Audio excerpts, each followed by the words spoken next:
Il aura fallu que la polémique soit lancée par le vice-président du Conseil italien, Luigi Di Maio, du mouvement 5 étoiles, pour que les Français entendent parler du franc CFA.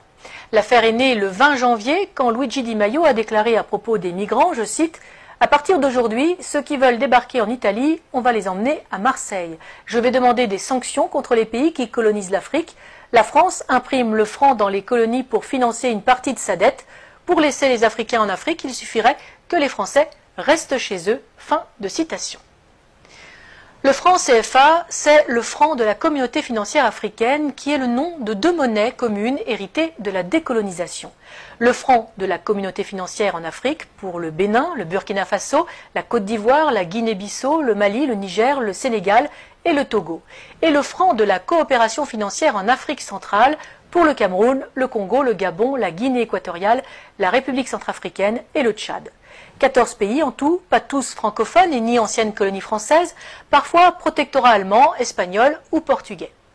Créé par De Gaulle le 25 décembre 1945 avec Soustelle et Pleven, le franc CFA est un outil de réaffirmation de l'autorité de la métropole sur des zones qui ont échappé à son contrôle lors de la Seconde Guerre mondiale.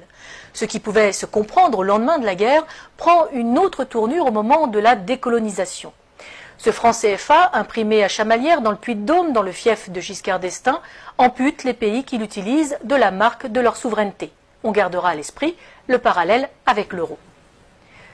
L'infantilisme financier et l'irresponsabilité dans lesquels ils sont encore tenus ont engendré des peuples d'assistés chroniques. Leurs chefs d'État sont devenus des mendiants et des voleurs pratiquant d'un côté une politique de révérence envers la puissance étrangère qui les protège et qui détient leur porte-monnaie et spoliant de l'autre leur population.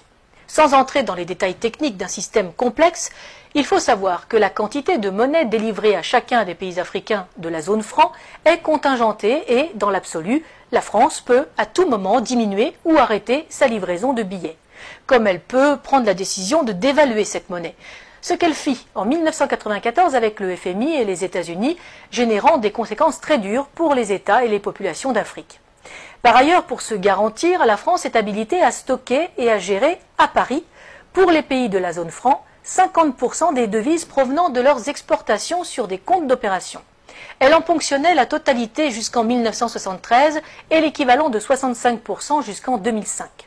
Les recettes en devises du cacao, du café, de l'EVA, du pétrole, du coton, de l'uranium, de l'or, du diamant, du manganèse, des métaux rares, etc., vendus dans le monde entrent donc pour une bonne part à la Banque de France et non dans les pays africains de la zone franc qui ont généré ces exportations. Un flux en dollars, livres sterling, yens et euros dont le Trésor français a la garde et place à son profit sur les marchés financiers internationaux. Autre confiscation très avantageuse pour la France, le dépôt de l'or africain dans nos coffres qui vient garantir ce franc CFA et qui s'ajoute aux réserves d'or de l'État français, nous permettant de figurer en bon rang parmi les États occidentaux dont les réserves d'or sont les plus élevées. Après les États-Unis, 8100 tonnes, l'Allemagne, 3400 tonnes, le FMI, 2800 tonnes et l'Italie, 2450 tonnes et devant la Russie, 2000 tonnes. Un avantage non négligeable en période de crise. Un bon moyen, par exemple, de rassurer les agences de notation et les marchés auxquels la France emprunte de quoi boucler son budget. Enfin, le franc CFA constitue avant tout un levier politique qui permet une ingérence directe dans les affaires d'un pays. Il a suffi au gouvernement de Sarkozy de couper les robinets de la Banque centrale d'Afrique de l'Ouest et de fermer les banques filiales de banques françaises en Côte d'Ivoire pour mettre Laurent Gbagbo en difficulté. Nous aurons d'ailleurs l'occasion de revenir sur le cas de la Côte d'Ivoire et de son président légitime, Laurent Gbagbo, dans une prochaine édition. En vérité, le franc CFA n'est pas un vestige de la colonisation, c'est une privatisation de la colonisation. Elle permet à nos dirigeants de corrompre les élites africaines, d'imposer la présence des multinationales comme Areva, Total ou Bouygues dans des marchés publics africains avec des fonds publics mais des bénéfices très privés. Et les pertes, parfois magistrales, comme pour Areva, que nous avons déjà évoquées sur ce même plateau, si elles sont bien à la charge des contribuables français, n'empêchent en rien le versement de commissions bien juteuses.